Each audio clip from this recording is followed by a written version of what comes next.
to the flag of the United States of America and to the republic for which it stands, one nation, under God, indivisible, with liberty and justice for all.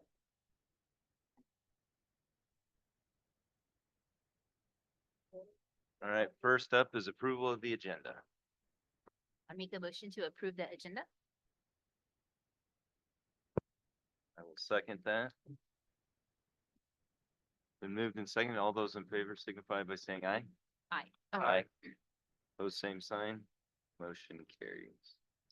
First up is informational item, the FFA Creed by Salma Mendoza.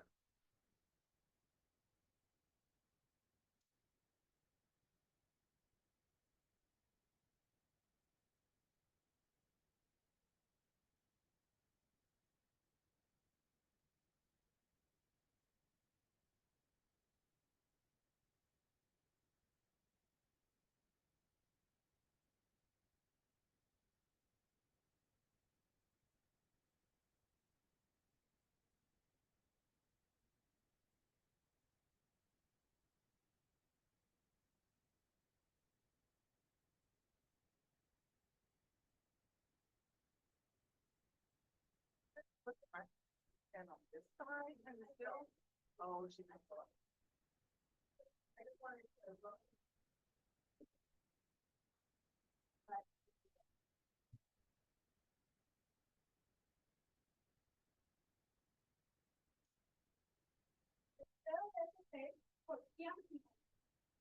Creo en el consumo de la agricultura con una fe que no nace de las palabras, sino de los hechos.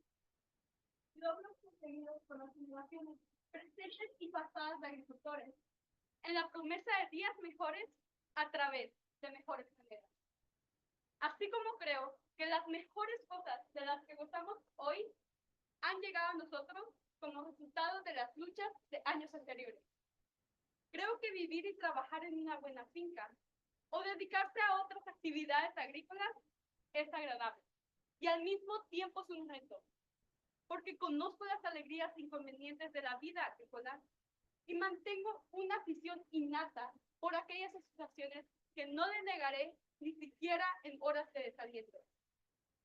Creo en nuestro propio liderazgo y en el respeto a los demás. Creo en mi propia capacidad de trabajar de manera eficiente y de pensar con claridad, con cuantos conocimientos y habilidades pueda adquirir y en la capacidad de los agricultores progresistas para servir nuestros propios intereses y el interés público en la producción y comercialización del producto de nuestro trabajo.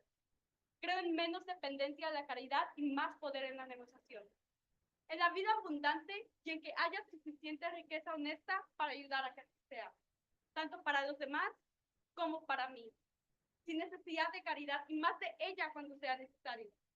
Creo en ser feliz y en ser más honesto con aquellas cuya felicidad depende de mí.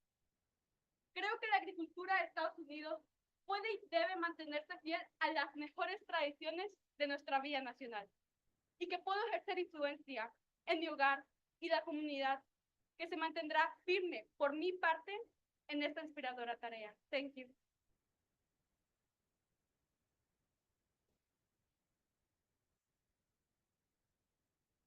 Before you walk away, now you get the hot seat. Tell us everything about your experience. Yes, congratulations. Thank you so much. There you go. So, So you'll have to put the microphone pretty close to you, just to pick up very well. So it was my first time at the national convention. It was really fun. I got to experience it not only like by myself. I also took my FFA president. I took some FFA members. It was uh, it was really fun. It was something I cannot explain. I was like super proud of like not only like of myself, also like because I knew how special it was also for my mom, also for my advisors. I was working with them like for months for in this. Also, we learned about like some FFA stuff. We got to meet a lot of new people, and it was just really fun. And I'm actually very thankful because I know they paid for my stuff, they paid for my food, and they gave me money. So it was really fun. Thank you so much. Salma, tell us how you did at national. I got third place in the FFA Creative Spanish. And I got a scholarship. Congratulations. Thank you so much.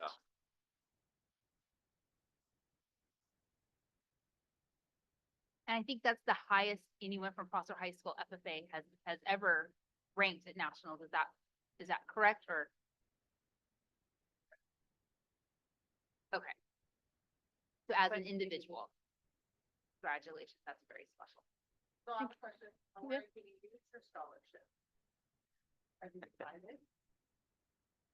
I'm actually not sure. I just like I haven't think about it, but I really don't know. You have time, Okay. right? Still to figure it out. Well, we're Okay. super proud of you. Thank you so much. Thank you for representing Prosser in such a positive way. Thank you. Thank you for coming. Yeah, thanks for doing it for us tonight. Appreciate it. Thank you so much.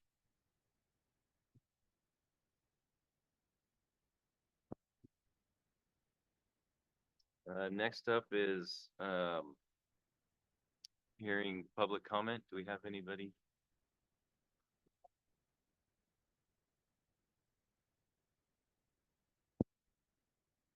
Thank you.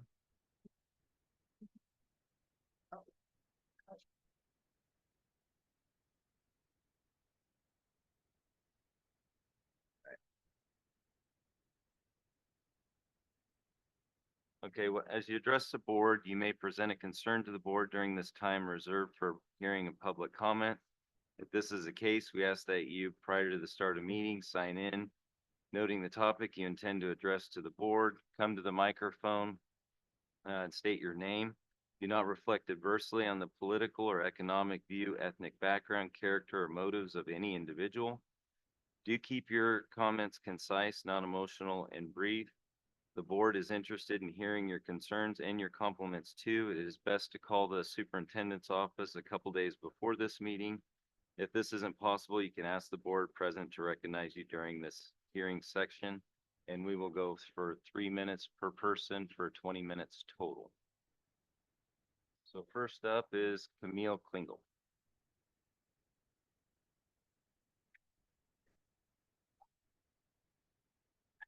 Well, we set timer on that.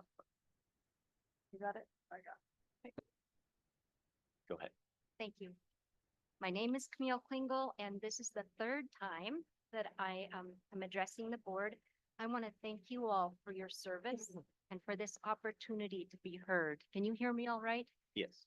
My hat's off to Selma. Oh my gosh.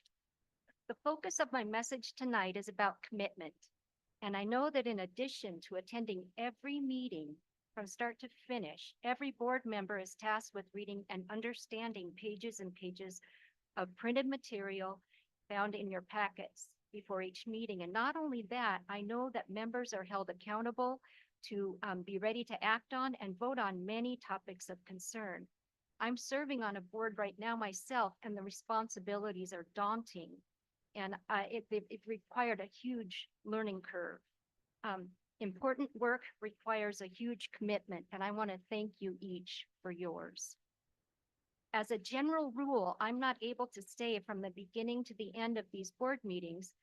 However, my commitment to learning and listening from start to finish is 100%. And I can do that thanks to technology. I have access to whatever I miss if I'm not attending in person. And I want to thank you for understanding my commitment. Now I want to talk about the commitment to truth.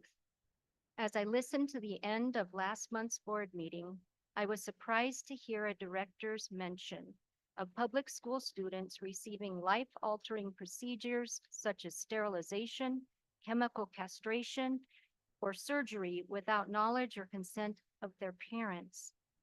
In my commitment to truth, I want to share that I have not found any instances where this has happened. Please, please, please Be careful and committed to truth before sharing emotionally charged words, making allegations about public schools. I am not perfect in doing this myself, but I know that the voices of board members, especially school board members, are amplified, especially because of technology.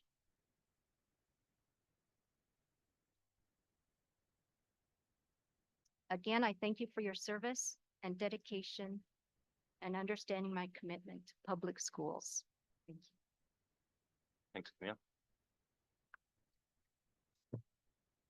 Next up is Noah Dempsey.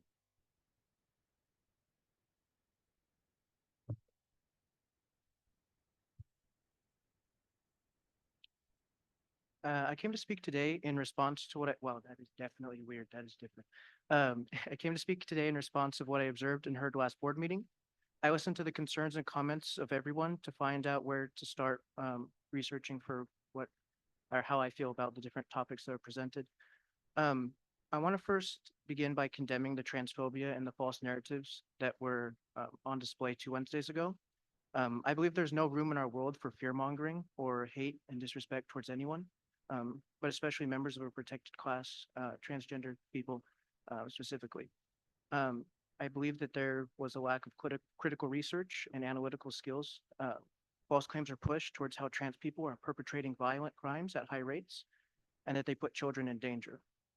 When in actuality, according to a Policing Institute study, it showed that in 4 US cities with gender-inclusive bathroom policies, none of the 2,554 reported bathroom sexual assaults were perpetrated by members of the trans community, anyone who identified as gender fluid, or anyone who was attempting to pose as such. It should be noted that in Washington state, minors are not allowed to receive gender affirming care without parental consent unless that child is legally emancipated from their guardian. Along with this, the most common forms of gender affirming care, as per Seattle Children's Hospital, is puberty blockers, hormone therapy, as well as counseling and group therapy. These false claims around children and their gender, and their chosen gender is just wrong. The belief that children are getting gender transition or reassignment surgeries is false. Many procedures are unavailable to people under the age of 18 to begin with, and following these people belong to, as I previously stated, a protected class. To discriminate against them based upon their gender identity or sexuality is a direct violation of their rights under Washington state law, a violation of their right to free expression, and goes against Title IX of the Education Amendments of 1972 or 20 United States Code Section 1681 through 1688. Had this information been found or adequate research been conducted prior to the last board meeting, we may not be in this situation today. I will leave you with the words of Martin Luther King Jr. as he wrote in his letter from Birmingham jail. Injustice anywhere is a threat to justice everywhere. We are caught in an inescapable network of mutuality tied by a single garment of destiny. Whatever affects one directly affects all indirectly. Never again can we afford to live with this narrow, provincial outside agitator idea. Anyone who lives in the United States can never be considered an outsider anywhere within its bounds. Thank you. Noah? Laura? You're way at the bottom. Okay. Well, you're up next.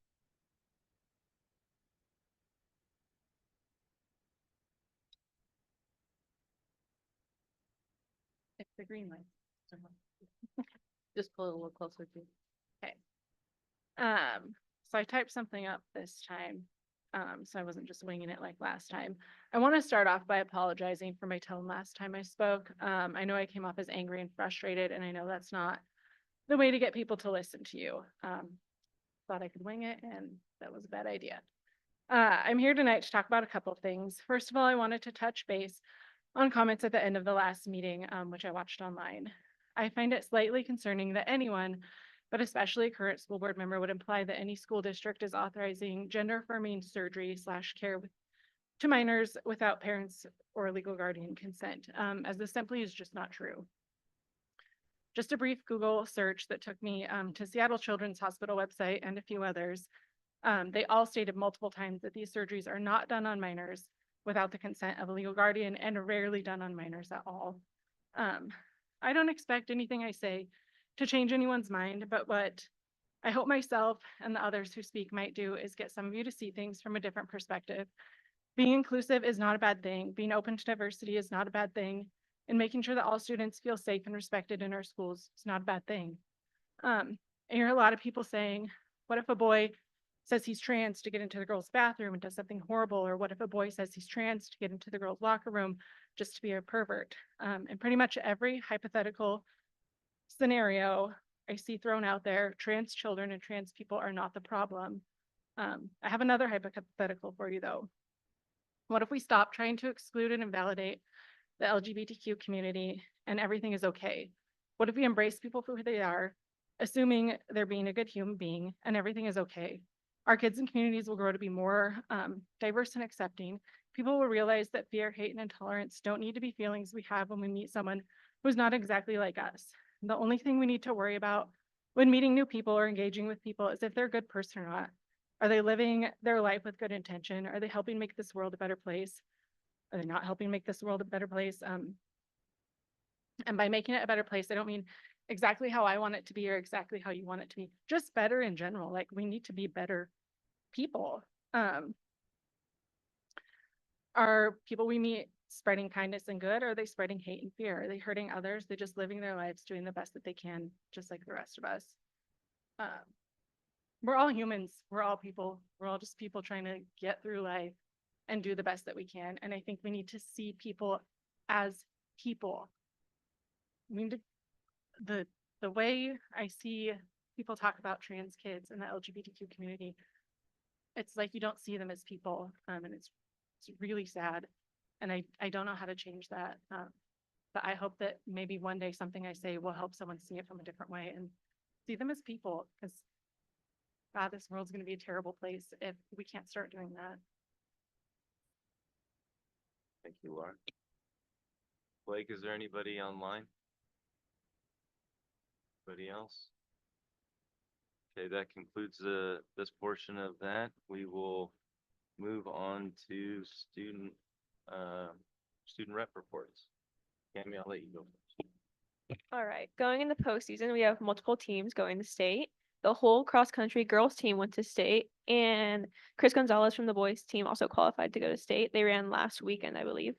Football plays West Valley Spokane this Saturday for the first round of state. 12 girl swimmers qualified for state this year, and congratulations to Hannah Perkins, who was selected as the District 5-6 Swimmer of the Year. Alexander?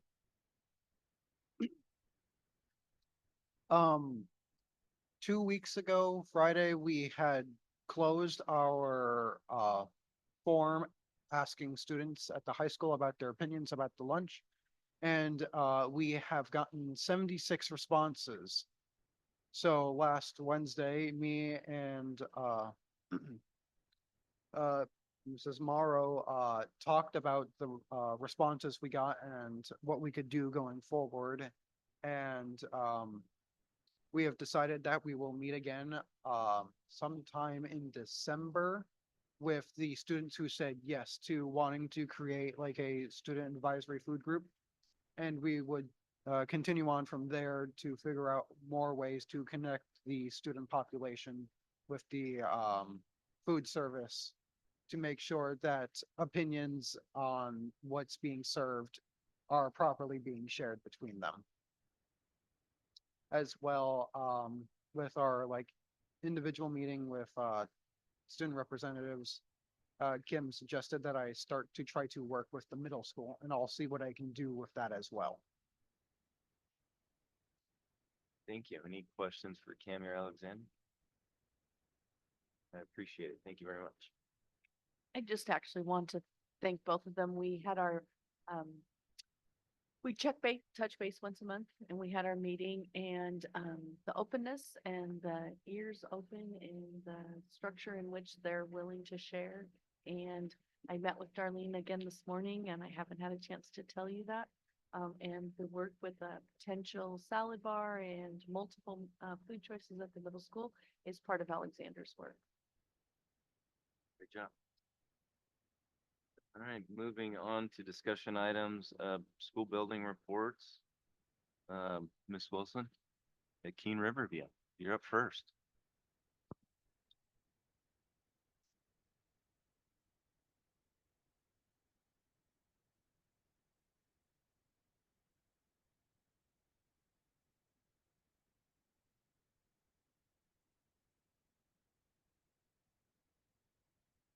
You can give two of them.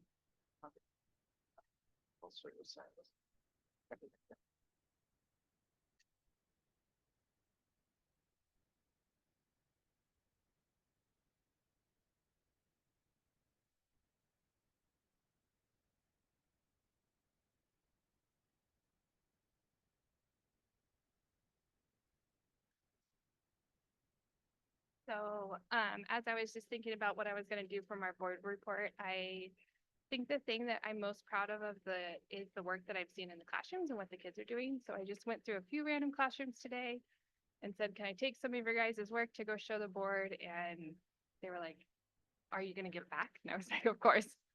But they were super excited to share it. So, I'll just kind of walk you through it and, the first one you'll see is the science journal. That's out of a first grade classroom. So they're currently working on night and day and identifying objects in the sky. How does the moon move? How does Earth move? Sun, planets, those kinds of things. The second one is a kindergarten writing sample. It's their notebook from my bilingual classroom. And I think the cool thing to look in that one is the progression of what the students are doing. Like if you look at the first page, that was probably done in September, like the first week of school. And then you can see like most of them just have letters wrote over and over and over. And then as they've grown, they're starting to write sentences and their pictures are developing.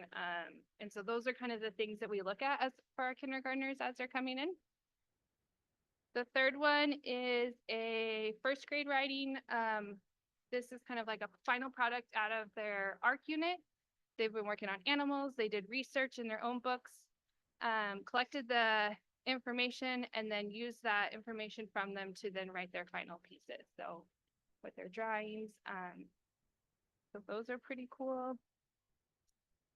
The fourth one is an art project.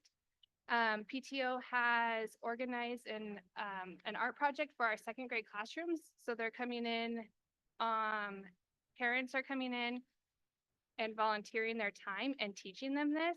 The PTO is providing all of the supplies for our kids, and the art projects will then be displayed in a gallery downtown in May. So they'll do I think they're doing like 4 different ones. They're all focused around an artist. And so they do like a little informational piece about them, and then the kids get to create their own art projects. And then you'll see on the back of their art projects is their name, but also they get to name their own piece. So they're super excited about that, and that's hanging in our building right now. And it's been nice because PTO organized all of that for us. And the hope is then that we can carry this kind of curriculum or this work that they're doing. It's very simple supplies, and be able to use it in the years coming. And it's nice that our parents get to come in and help with that too.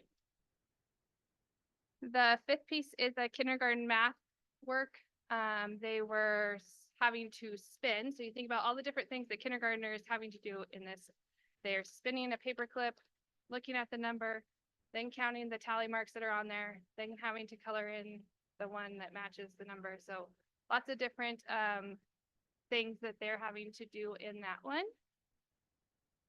The sixth one is from my TK classroom, and that's a motor skills work that they were doing. So they were looking at, can the student trace around the circle? How accurate are their lines? How accurate is their coloring?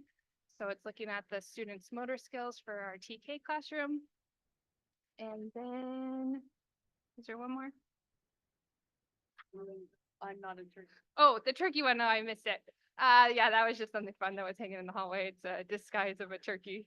And they're super cute. I don't know who has a pizza one. Oh, yeah, I'm not a turkey. I'm a dinosaur. I'm a I'm not a princess. turkey, I'm a tomato. A tomato. Someone has a pizza one. It's kind of cute. Yeah. Oh, yeah. I'm not a turkey. I'm a pizza. Slice of pizza. So I'm just super excited of the work that our kids are doing and our teachers are continuing to work on teacher clarity. And I've just really been pushing like being intentional with the work that we're putting in front of kids so that we're getting the kids to do what we want them to do, but also as teachers, we're getting the feedback that we need from them to help move forward. So we're proud of the good work that they're doing. Any questions? Any question? Thank you for sharing. This is fantastic. It's fun to look at all the stuff that you forget about. I think it's interesting when you had us look at the progression, what the writing was on that first page of the journal versus that 6th or 7th, 10th page, right? The progression of the writing.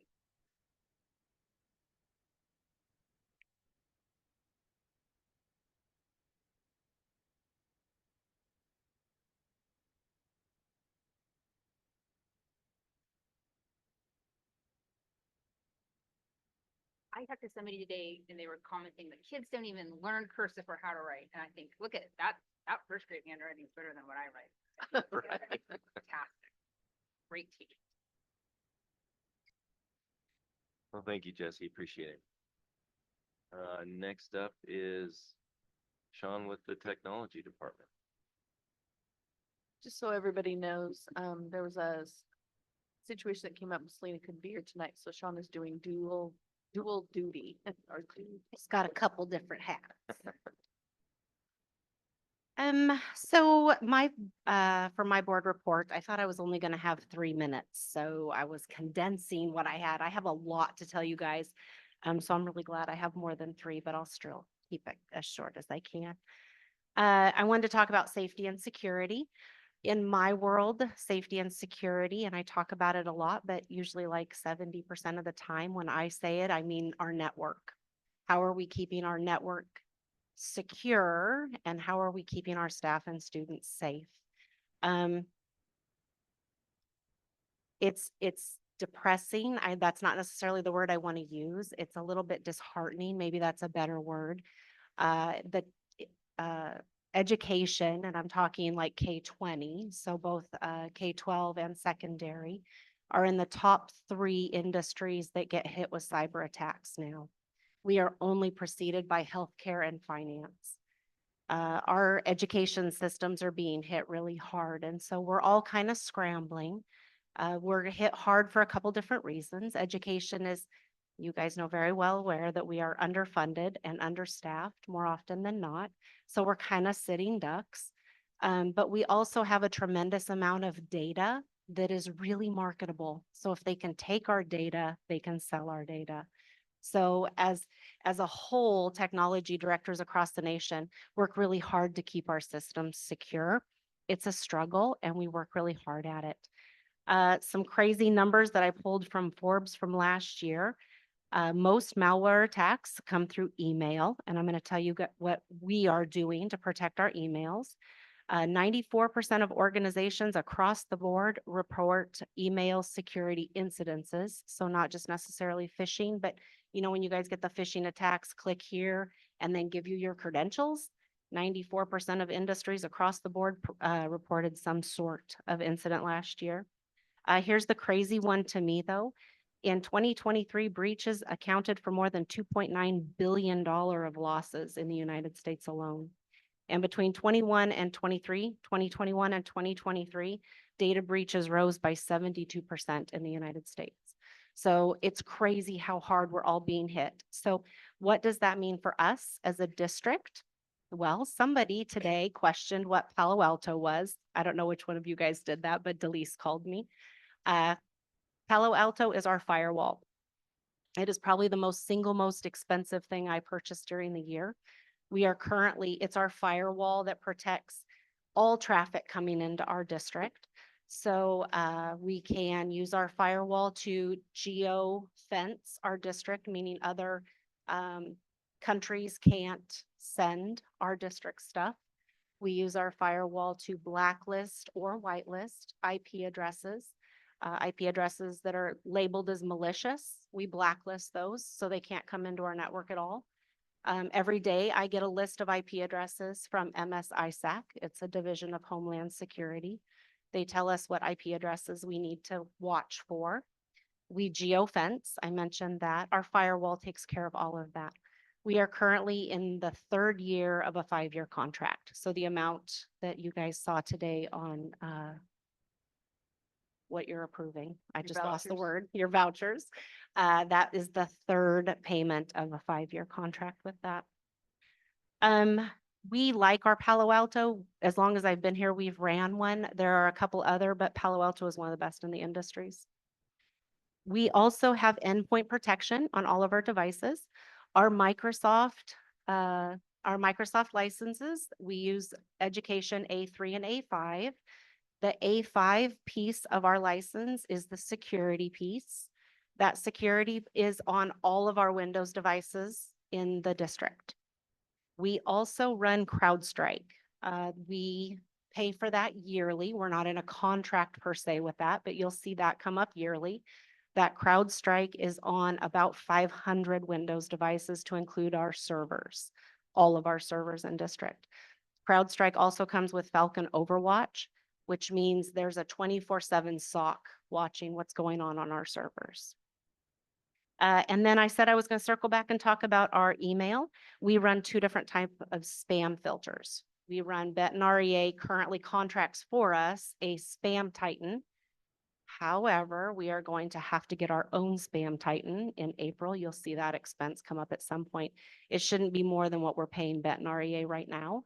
But the Spam Titan catches roughly 2,000 to 3,000 emails a day that are marked as confirmed spam or potential spam. And then in addition to that Spam Titan, we also have part of our A5 license with Microsoft.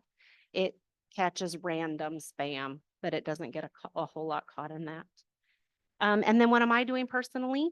In addition to monitoring all of that, in the next 2 weeks, 3 weeks, I think 3 weeks from now, I'll attend a conference, a 1-day conference in Seattle.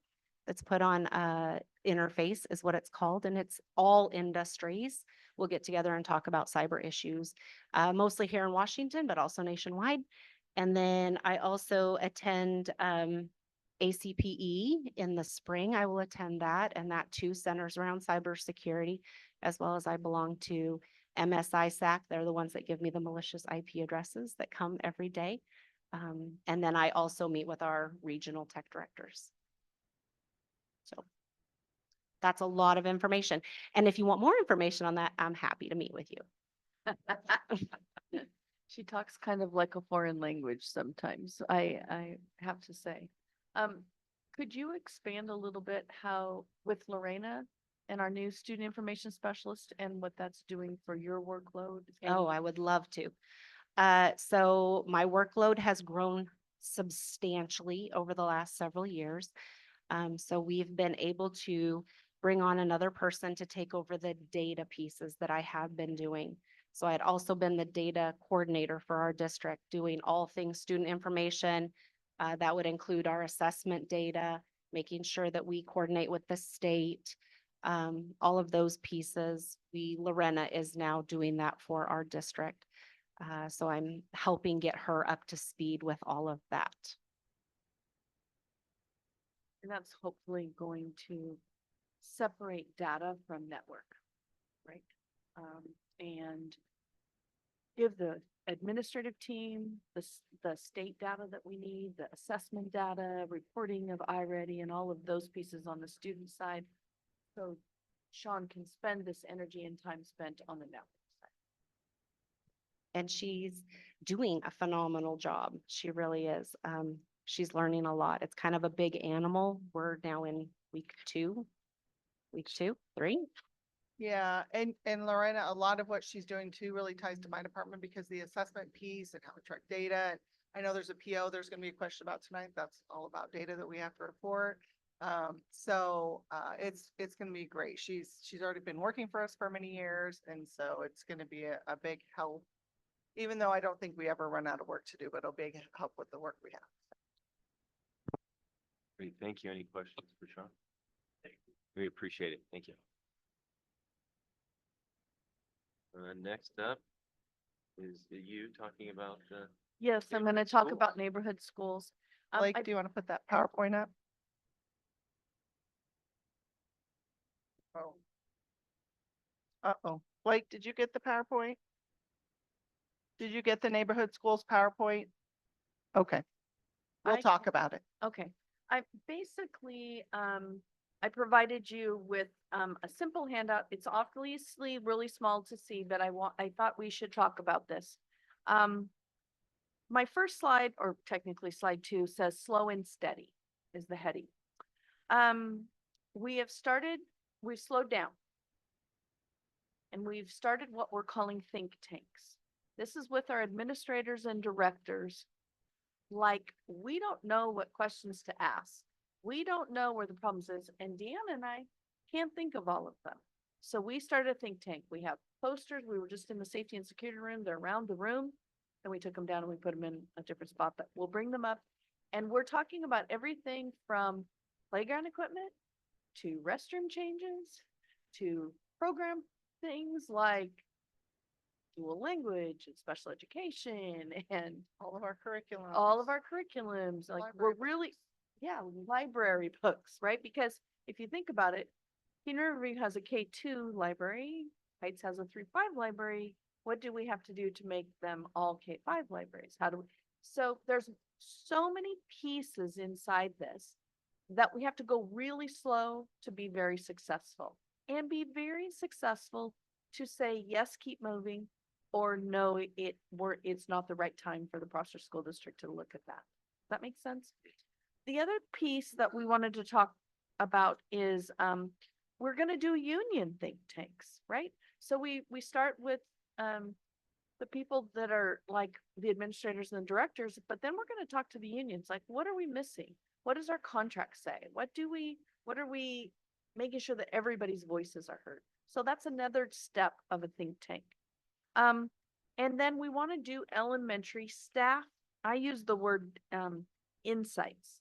What are some things that they are either fearful of? What are they excited about? Right? Different pieces like that.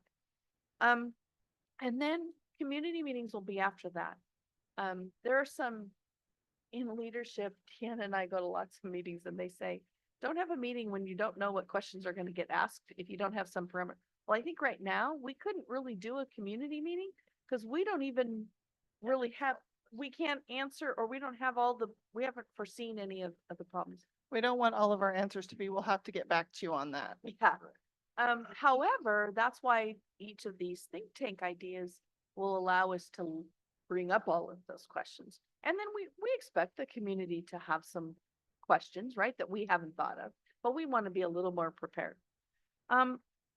The other piece on this is I want everybody to hear no decisions are being made, right? This is a thoughtful, slow, methodical process where everybody will be heard. This is not a Kim and Deanna decision. This isn't even really, the school board will eventually vote and make a decision, but it will be with lots and lots of research and lots of data. And we may start, if you look at the third slide, we may start by, maybe we'll look at the boundary at Whitstrand and see if we can slow down on the you guys know, the Whitstrand shuffle. The shuffle. Yeah, shuttle shuffle. So right now the buses come to the high school, they drop the high school students off, and then 65 or 70 students get off of all these different buses and then get on the bus to the Whitstrand, and they have out of their boundary, students going to that building. So what could we do within our own system with not changing anything and get that shuttle shuffle cleaned up a little bit, right? So that we have that piece, because we have a neighborhood school in Whitstrand. It just looks like we need to change the boundaries a little bit, and so we can stop that shuttle shuffle in the mornings. And so that's an example, like where we can go slow and look at the whole process.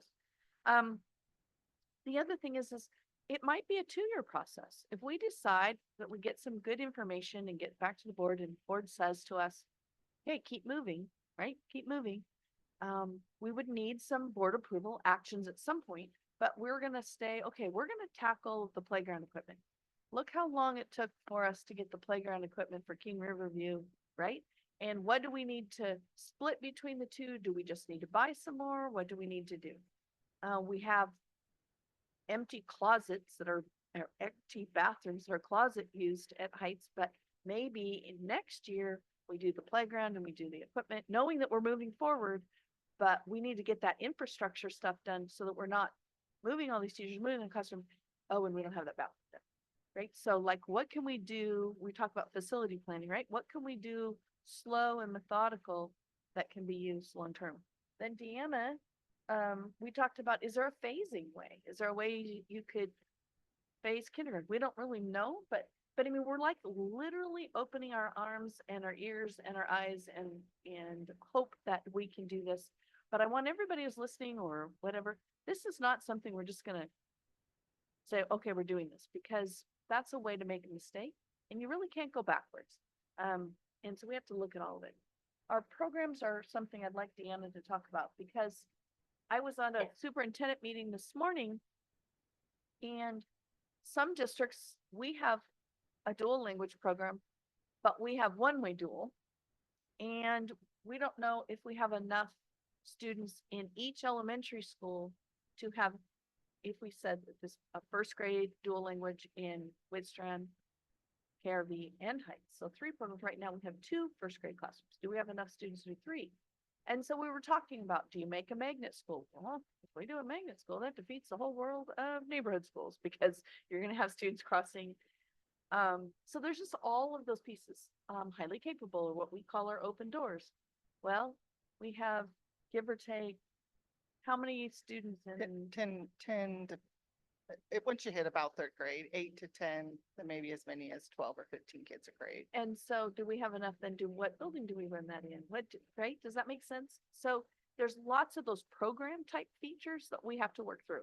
So we just wanted to make it very public to the community, to anybody who's listening, who watches it after the fact, that we really want to explore neighborhood schools, what we think is best for students.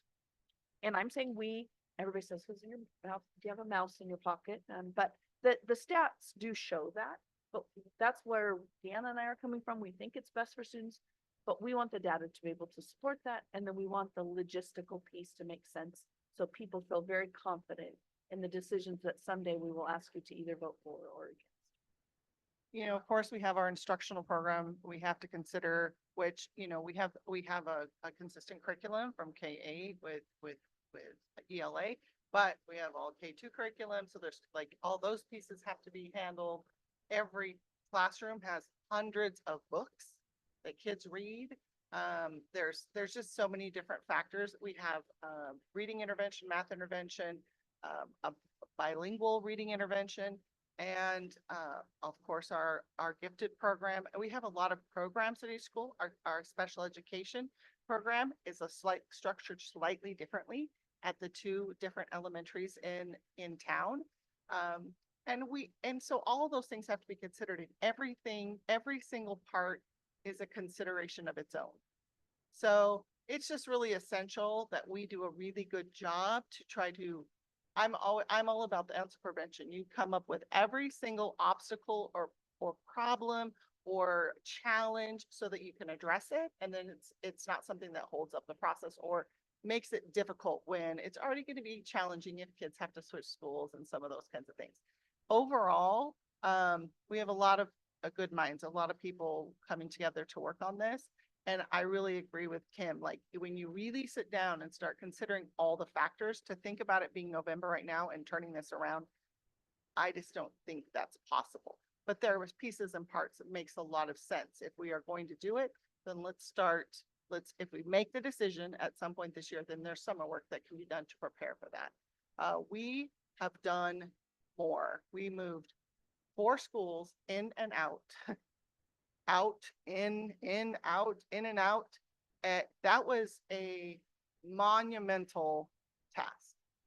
I think it was really taxing on the system. It was. And I think we need to allow the system a breather. If you think about, you moved the 4 buildings, we've moved here, we've done all these pieces, right? I think Andy, his crew, even the principals would say, oh, could we just have a couple of years where we could just exist and see? And maybe leadership is going to do whatever. Maybe it's good to put different play equipment in both buildings. Maybe it's good to put those bathrooms in, even if we don't change the boundaries. Don't get me wrong, we I- we're going to like the neighborhood school. We Yeah. just don't want anybody in the community to think, here we Yeah. go. that we're gonna wave a magic wand is gonna happen. So there's a lot of work that needs to go in it, and we need a methodical process for us to work through each of those challenges and come up with a solution if that's the way we ultimately decide to move.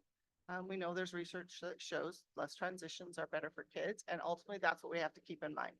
What do we see is the best for kids? And if it's what's best for kids, then we do the work to make it happen. Thank you. Any questions for Kim or Deanna? Kim, Alexander? So Go ahead. it might be on here, but as far as like the think tanks and get-togethers on discussion, when's, like just for the community, what's that process looking like? We haven't put any community dates together because I think we have to do the administrator and the directors. The unions need to take a look at the posters, take a look at it. Are we missing anything? Maybe we create and I know it sounds weird to say a poster, but we create a poster that we can keep growing and changing that says unions on it and what are we missing? And then we need to talk to the elementary teachers, right?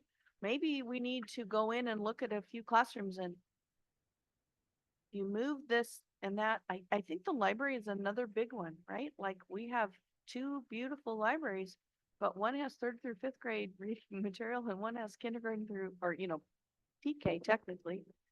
And those are just pieces of all that stuff. We really need to hear from them because I'm not a librarian. I mean, I have an idea, but I mean, I really need to hear from the people that are working through the system every day. And, this really has been discussed in our district about as long as I can remember. And I know certainly was in the last strategic plan and was not addressed. So it's because it is a very big undertaking. And we have to, the commitment to it is about that, really making that database decision about what's best for kids. And if that's what's best, then we do the work, but it's because it's such a big project. It has kind of been continued over the years we pushed down the road. What is your timeline for those first sets of think tank meetings? They're already happening. They're already happening. So we did the first one. I think I haven't had my calendar open. Next week is another one for This week. or maybe even Friday for the administrator and directors. And then once we feel we've got, maybe no answers, but we've got all the questions from those groups, then we won't rewrite the posters. They'll be underneath, but then we'll write them so that there's more space when we add the union discussions and then more space when we have the teacher discussions. We'd hope to be able to bring you like those posters and presentations, maybe as a study session. We don't do study sessions very often, maybe in February-ish, maybe February or March, where we could bring you here's what we've got and spend the time and really looking deep into it, where it's recorded, where people can listen and watch with no decisions being made, but really share what we found. And then when you say ultimately like the data will be what's driving the decision, right? What's best for the kids? What do you envision that data? And where is it coming from? What data are you talking about? Well, Dan and so first of all, it's very hard to find data about a move because there are very few districts like us. But it's more like if we're looking at data, what can we compare from similar size schools, similar size districts? We have some amazing teachers, amazing administrators, and is our data different or the same as other districts? What can we show? And then what do our families say?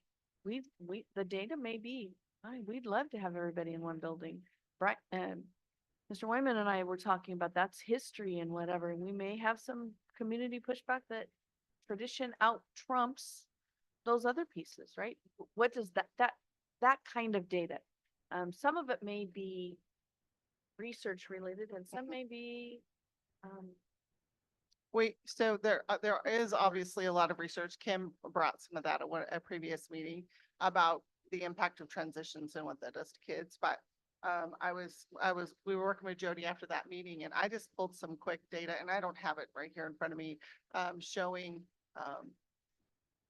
students in iReady, which is the assessment that we have a big PO for, showing that the transition drops. Whereas you can see kindergarten goes up, up, up. And it's not because Heights, you can't go to Heights and take the iReady test in September, have a 22% drop and go, it's because something Heights did. It had nothing to do with that. They just got there. So there is always, there's research on summer slide. There's always some summer slide. That's where the whole idea of balanced calendar and all that have come from. Kids out of school more than 6 weeks is when they start to forget all of those things. But transitions do impact kids. You probably have seen it with your own kids when they've had to change a school, start over, someplace new expectations, new rules. And so there's those pieces, the research pieces, and what we see with our own kids in that transition.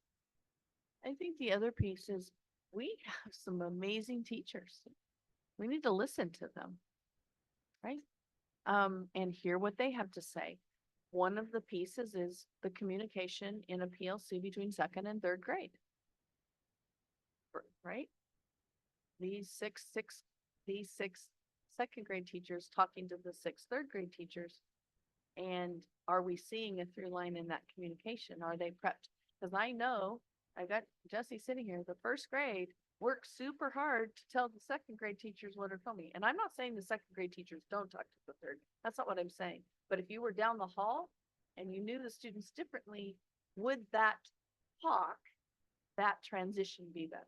And that's why we want to talk to the teachers. We need to get them past the fear of the changing and am I moving rooms and what's it going to look like? We need to talk about the student and the educational system.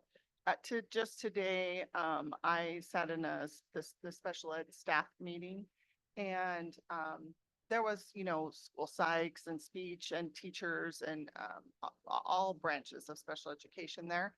And it was very clear that they have a desire to be able to work across those grade levels. But right now they're very compartmentalized. We got K2, 1 teacher, in special ed, aside from life skills, and you get to 3-5, they don't have time in their schedule they do a transition meeting when school is about to be out for the next year.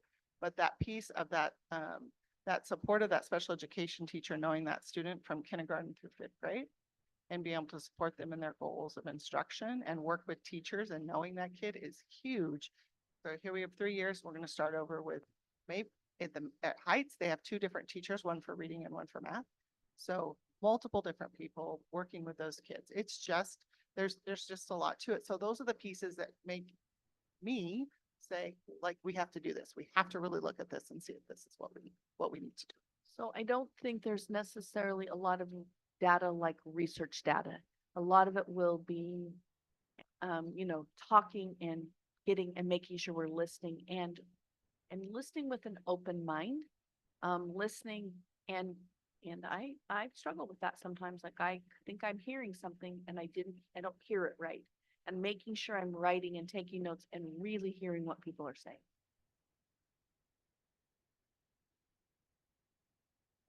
Any other questions? Great, thank you.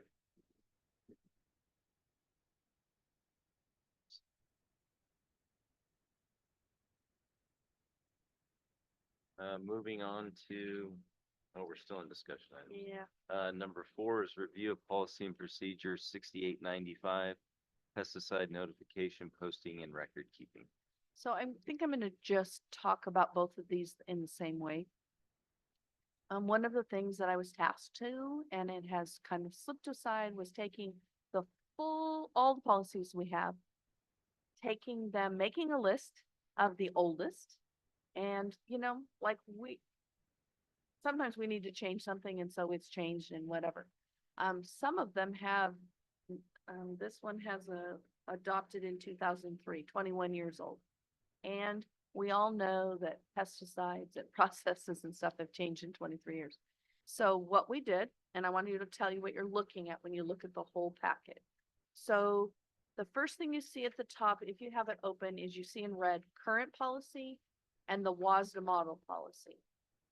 Then the next line's if we redlined and combined the two. And so then that's what the next pages are. And then the final draft, what it would look like. And then you have the procedure and the same process that's going through. You'll notice that, the procedure, there's lots, but if you really get down and read it, some of it is organization of what spoke of first and second and so on and so forth. And then, also, there's not a lot in here. So our goal from this point forward is you will have one discussion,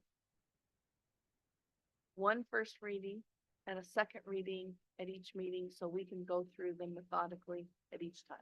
So we had to get started.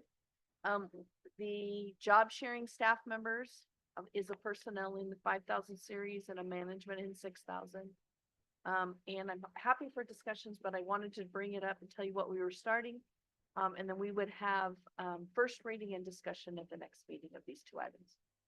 I'm happy to answer any questions if you've had time to review them, but at our next, traditionally when we do a first reading, that's when you ask Milk any questions, but this would allow it to be to the public as well as to you, and then we can go from there in our rotation of board policy or updating policies. So you can ask questions for either one, but that's what is in both policies or both discussion items. Well, I think this is a pretty good way to do it and keep on track of doing it without having, an extra meeting for that. So I think this is a pretty good first start, so I appreciate that. I didn't have any questions on these. They seem pretty straightforward at this point, so.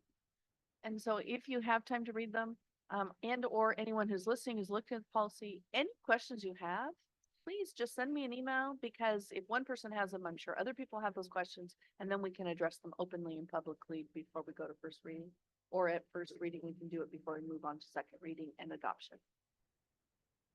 I do have to tell you that in case anyone else thought this, when I first read the pesticide, thought there was a misprint when it said notifying of pest control. And I was like, no, it's a pesticide. But then all of the versions do say pest.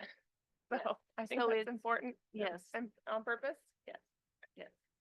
So, everything from things from mice to bees to all of those things. Any questions, Kim? No question? Yoshimi, do you have a report you'd like to share? Yeah, I have a little bit. First of all, congratulations or thank you for coming, but tell everybody where you were at. I was at the winter sports meeting for wrestling, yeah. Okay, but for ASB, we're starting the plannings of Merry Mustang Week. For band, we're not doing anything right now, actually. There is a, a beginning band concert on Thursday in the auditorium at 6 p.m., I believe. If you guys want to go see that, it should be pretty cool. We're gonna have high schoolers mixed in with the sixth graders, so that's gonna be good. And I think something that was brought up yesterday at our meeting with Kim was the need for a media literacy class, because I think that's become like pretty apparent in the past couple weeks. So I'll definitely be like looking around at the WASDA meeting to see if any other school districts have like curriculums there, and like bring back the curriculums here for like proposal. Let's kind of share with them when we talked about media literacy and what our discussion was. Alex and Cami, you can chime in too. We're talking about making sure that when we read something, we know what we're reading, who's promoting or who's behind the writing of what we're reading. We talked about what else did we talk about when we were talking about media literacy? Just it promotes like critical thinking for kids. And I think it should start like sooner rather than later. So it's not just like one classroom or one class you take throughout high school, and rather like a skill that's built upon. And it can help kids like critically think, so that's good. I think we also talked, when had our meeting, we talked about what does literacy look like at fourth or fifth grade, right? Movie trailers or something on TikTok that we're really interested, in, but we don't see how many times they took the take in TikTok to make that clip or whatever, right? Like media literacy can mean a lot of different things as you get older. And we talked about like how to express yourself and be respectful while you're expressing yourself. Some of your beliefs is also media literacy. What else? There was quite a few. We had quite a discussion about it. Yeah, I think it was good stuff though. I think it should probably be a required credit just because of how like the internet is, it just is now. And it just needs to be more prevalent in our generation, I think. I would just add to that too. There's such huge implications now because of AI and how things can be faked. And to teach, everyone needs to understand how to recognize those things is a big part of that as well. Well, I was in high school class today, and Alexander happened to be in the class, but we were in cybersecurity. And we were talking, Sean, you'd be happy, they were talking about cybersecurity. And it's just something, it comes up, media literacy in the strangest way comes up through cybersecurity. Do you pay attention to what you're reading in your email? Like my email's been spammed a few times and they add a middle initial or they call it Prosser School, not schools. And they send it out and everybody thinks that it's coming from me. They even fake my little signature line. So that's another thing I learned, Sean, at my last superintendent meetings. They're telling us to change our signature lines every month. So that we change a different color, a different font, a different thing. So, and you share what your new signature line is. So there's just some different pieces. So it was a great conversation. Great, thank you. Yoshimi, any questions for Yoshimi? All right, appreciate it. We kind of covered both, 4 and 5, policy 522, job sharing. Any questions on either of those? Board? All right, moving on to action items number 1, a quote for district-owned cell phone text archiving. Yes, please.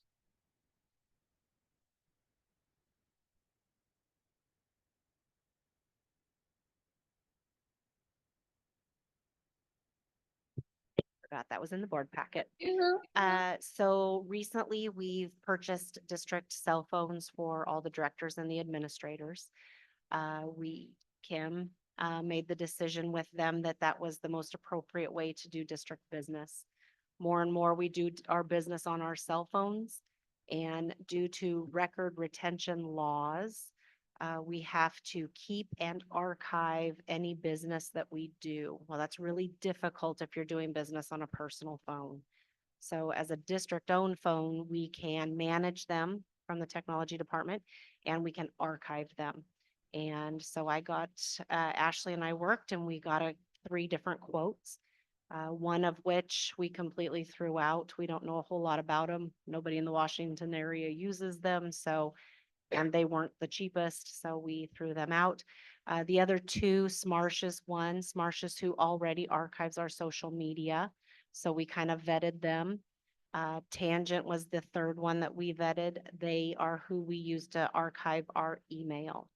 So then we kind of went with those 2 back and forth, and then it really just came down to who had the better deal for us and was the most accessible when we do have a records request. I'm going to expand on that. Public records requests are one of the busier things that we do now. And I can say under oath, there is nothing on my personal phone. I do not do business. Since the day I was hired, all of my business is done here. And that then, if it's subpoenaed, if it's anything, here it is, it's done. And then if they do a spot check in your cell phone or they want to do something and do that and there's just nothing there. One of my jobs as a superintendent is to protect our employees.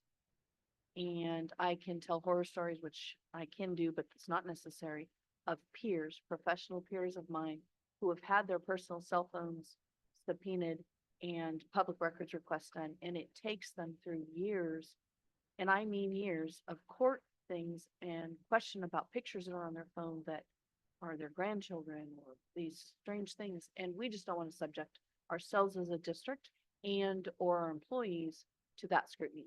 So if we just take everybody that we can say as of this date, all district business or all directors and administrators are done on this device.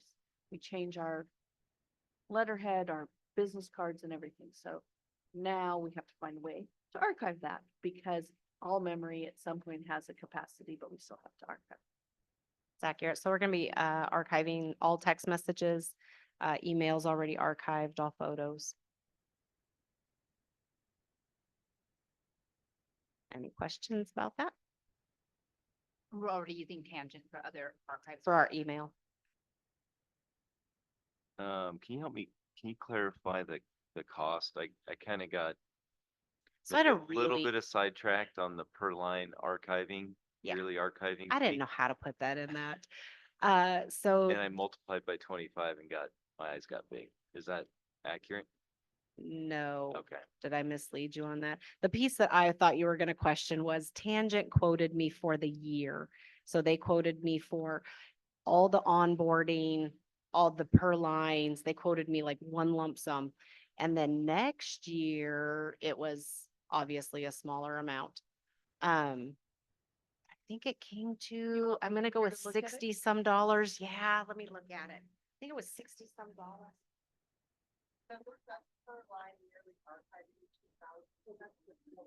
Oh, yeah. Okay, that's the one I saw and I was like, whoa, 25 times. Yeah, right? That might have been my next question. Okay. The 2625 that's on the Tangent line, that includes this year, whereas the others broke out an onboarding and a first year amount. Tangent had it all in one lump sum. And then after that, the top line is what it would be. The 1,600 bucks. Yes. Okay. Thank you. That makes me feel better. Yeah, I bet it does. Yeah, my bad. Yeah, Bad typo. 22.95 times all the phones we have, that's a lot. It's a lot, I'd cry. Any other questions? Question? Board rep, nobody? Well, I move to approve the, move to approve the text archiving for Tangent. I'll second. It's been moved and seconded. All those in favor signify by saying aye. Aye. Aye. Aye. Pose same sign. Motion carries. Thank you. Questions for Delise? She's on. Oh. Delise, can you turn on your microphone because we're on vouchers? Yep, I'm here.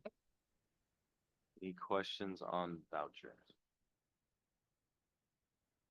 I have one, I'm trying to find it, but, probably know Delise, that's what I'm talking about. There was irrigation, the middle school football field. Anyway, I just was wondering why it wasn't in capital. $10,000. Delise, do you remember the irrigation? I can do it if you don't remember. I'm looking at the irrigation specialist bill. Is that what's in question? Sprinklers on the football field this HVAC. So we had some sprinkler lines stolen. And Oh, right, yes. Yep. right, Delise, about 15 months ago, I don't know. Yeah, and it's been over a year. First for that, and then this is the purchase of those sprinkler lines. Yes, we got insurance money for that. So that's why it's not a capital expenditure? Okay. Well, it's wherever the money was deposited is where the money has to come out. Yep, and that's in general fund. There's a specific code for insurance recoveries. That was all I I'd heard there was a question about the Curriculum Associates purchases big. Curriculum Associates is the provider of the iReady assessment, which we use in K-8 for reading and math assessment. And it's used, there's actually instructional programs that go with it that provide intervention for students that teachers can assign a particular topic that maybe a student's struggling with. We are required by some of our state and federal programs to submit data that shows student growth. And a test like the SBA does not. It's not something we have even during the school year. We don't even get assessment results till the following year. So we take the iReady assessment 3 times a year, and then we're able to calculate a growth score that we have to submit for our below grade level readers and for our students that are dyslexic. But the price keeps going up and up and up, and I don't know, we're, the administrative teams can have discussion about finding possibly some other options. It used to cost us about $35,000, probably at the start of my role 10 years ago, 11 years ago, and it's almost $100,000 now, so. Is that an annual deal or? is it- Yes. Yes. It's a nationally normed test, so it is, I mean, hundreds of thousands of kids take this assessment in their district. There's some other options, a test called the STAR and some others, but it does provide the instructional component that we can use for intervention. It also, some of our teachers might use it with some of the modules to monitor progress for a special education student. That's probably not as common, but it's used in our intervention programs. So, yeah, I mean, it's definitely used, but it's very expensive.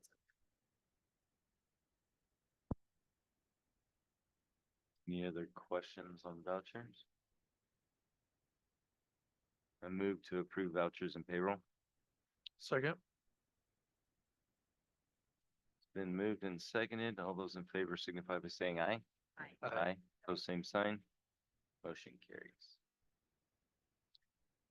Next up is final study and survey resolution 1224. So I spoke with Mark Brown at OSPI and we've tabled this and we do not want it to come and we want to follow our proper protocols. So we're just going to ask that you table it again. It is not ready for a resolution. And move to table final study and survey resolution 1224. Second. Been moved and seconded. All those in favor signify by saying aye. Aye. Aye. Pose same sign. Motion carries. That concludes our action items. Moving on to consent items 1 through 3. I move to approve consent items 1 through 3. I'll second. Moved and seconded to approve the consent items 1 through 3. Any yet further discussion? Hearing none, all those in favor signify by saying aye. Aye. Aye. Opposed, same sign.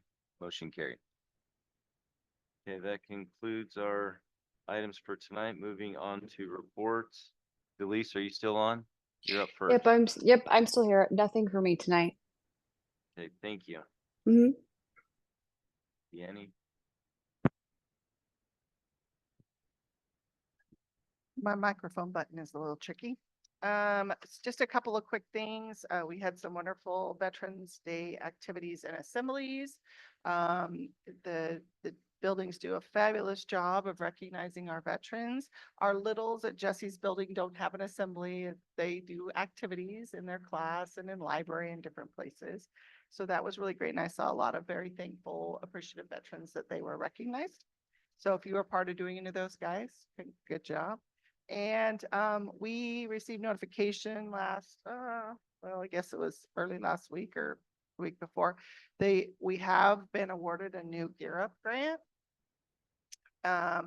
We don't have a lot of details yet on that, but there's 10 districts that were awarded about almost $15 million. Of course, a lot of that goes to WSU, who manages the grant.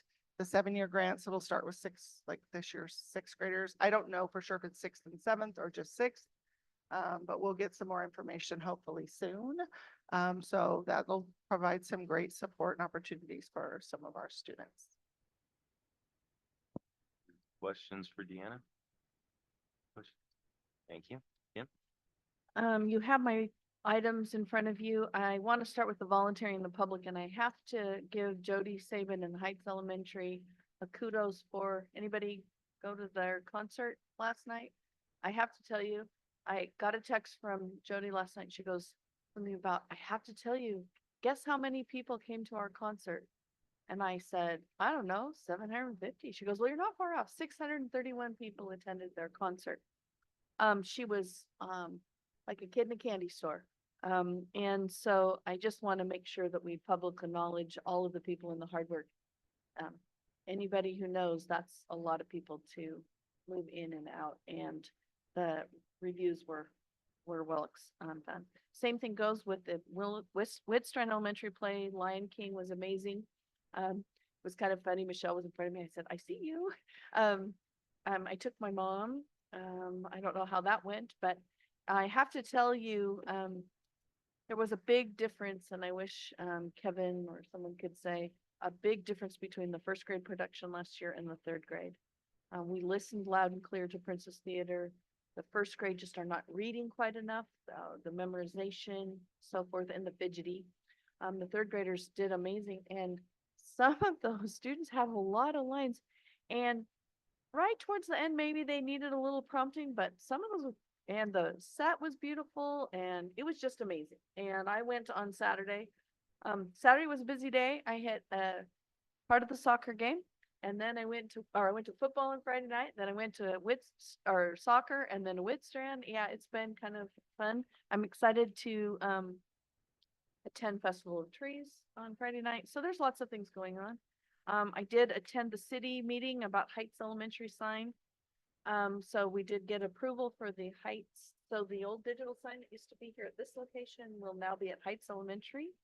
And because it's a residential zone, it will go off at 9 p.m. and on at 7 a.m. And we're using red lights to make sure that it's not as in anybody's bedroom window or something. So it was really great. We had great support from the city then. So that was a good partnership. Under communication, I did a pulse of Prosser survey. I'm happy to say we had 130 survey responses. I know it's hard to read. I just kind of gave you an idea. How often do you read the pulse of Prosser? 55% said every time it's published. That was a pretty good number. Regularly, but not every single time. You can kind of see the numbers there. And I'm happy to say no one never reads it of the people who responded. Maybe that's because they answered their email. I don't know, but that was interesting. The other one that I was really trying to get at was, is it needed every week? Is it necessary? Well, they didn't help me answer the problem, because if you look at the graph, it says 35 things every week, 31% says every other week, and 25%, which basically is the same for monthly. So I still don't know how often I'm going to do it, but we are looking at the data to see. Legal, we do have a few new HR situations that are going on. Nothing overly traumatic at this point, but I just always am transparent with that. The smell is continuing at KRV. I want everybody to know this is a potential insurance claim, but we can't do an insurance claim until we know the root of the problem. And so you've seen some different expenditures that are going on. We really think we're going to have to cut into the tunnel. Now, I don't think of it as a tunnel, but that's what construction calls it. If you walk out the back door of KRV and you walk across the platform into the original mechanical room, where you're walking underneath that is a concrete tunnel. It's above ground. So to me, a tunnel is below ground, but it's a concrete tunnel that has all kinds of pipes and things in it. I think we're going to have to open it up. No one has a good enough camera. There's, from what you can see on the camera we have, there's probably 9 6-inch pipes in there, and smaller 1-inchers, and all kinds of things going on. And that's about all we can get the smell associated to. We know we can blow the smell out and push it out through the mechanical room. But the minute you stop blowing that out, it permeates in the airflow and the different things we have. So I'm just wanting everybody to know we haven't given up. We work on it almost daily. The new tennis courts have striping down. They're ready for play. We know they're not finished, everybody. Anybody's listening, we know they're not finished, but we will be able to play on them. I want everybody to hear, though, we are going to lock the gates, and we cannot shovel them. We cannot put a heat source on them to melt off the snow or ice in the spring. That will negate our warranty until we have completely taken ownership of them, but they're ready. We can play and WIA has approved them and so forth. Old tennis courts, I was happy to say they were out here measuring and doing stuff, so we'll be working on them first thing in the spring. Housel Middle School, the demolition and prep is done. They're gonna put everything in during Thanksgiving. I'm not gonna say that every piece of the electronic badge access will be done on the Monday after Thanksgiving, because our staff is off that week. But it will be ready to go and we should be up and running with the Housel entrance. The chiller is our next big one at Housel Middle School, and it's going to to mechanical engineering right away. So I signed a purchase order for we, so we can work on that and get that ready to go. About a 4-month lead time on a chiller. So we need to get the mechanical engineering done so we know what needs to go in. It'll be a process, just like always, a bid process and so forth. Update on this building, where the freight comes in and the door over there is gonna be painted during Thanksgiving, that hallway. And then, oh, I don't have my 2 pages. Did yours print on the back? Huh. Oh, that's all right. The executive session room and the curriculum room is done. We're painting this hallway and carpeting these areas. In the Christmas break area, we have new carpet going in the special services. All of the special services record keeping has to be kept in file from saints. With them full, they weigh about 1,500 or 1,600 PMs a piece, so they'll have to be moved out. And then we'll put the carpet down, and then they have to be moved back in, and it takes proper equipment and so forth. We don't want back Ellen items from people trying to vandalize. So there's a proper way that we need to do that. But I'm hoping when you come to your January board meeting, when you walk in, there will be new paint and carpet and stuff for this main hallway. And we're gonna do it in phases as money happens. I'm trying to remember what was at the bottom. What's always after facilities? Oh, leadership. Deanna and I are doing our walkthrough tools. We're super excited about it. It's really is good to force me to be in classrooms. And then the neighborhood schools and the late start and all those things are working, and those are helping my leadership develop as we move forward. And our facilities plan I'm working on the facilities plan, and we've gotten one rough draft out to you, and to be very transparent, I just have not had time to work on anymore, but I'm hoping to have a next version out to you in December. Thank you. Any questions for Kim? I appreciate that.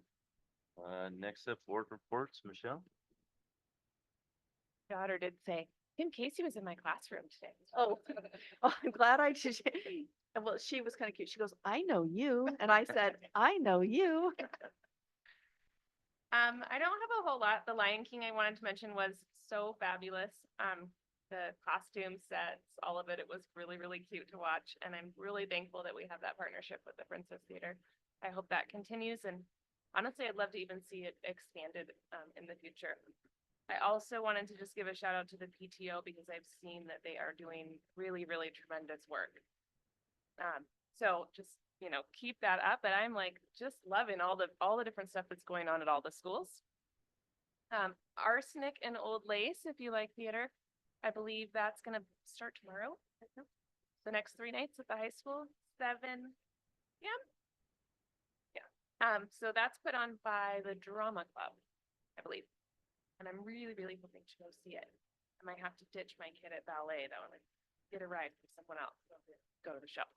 I also wanted to thank you guys, your student reps, for just all the hard work you do, for getting all the feedback from your peers, for speaking up on topics that might be difficult to talk about in the board meetings. And I just really, really appreciate all 3 of you. And same goes for anyone who comes out from the community to talk to us. Also, I'm like blown away that people watch our meetings after the fact, but thank you so much for your commitment and involvement. I really appreciate that. Thank you. Brian? I do want to thank Sean and her team for the work that you guys do for the district, because I think it's one of those things that just kind of gets maybe not very glamorous all the time, but it truly is needed, and thank you to you and your team. I also want to thank people for coming out and making public comments. I'll just remind you guys, I do have an email address. feel free to shoot me an email.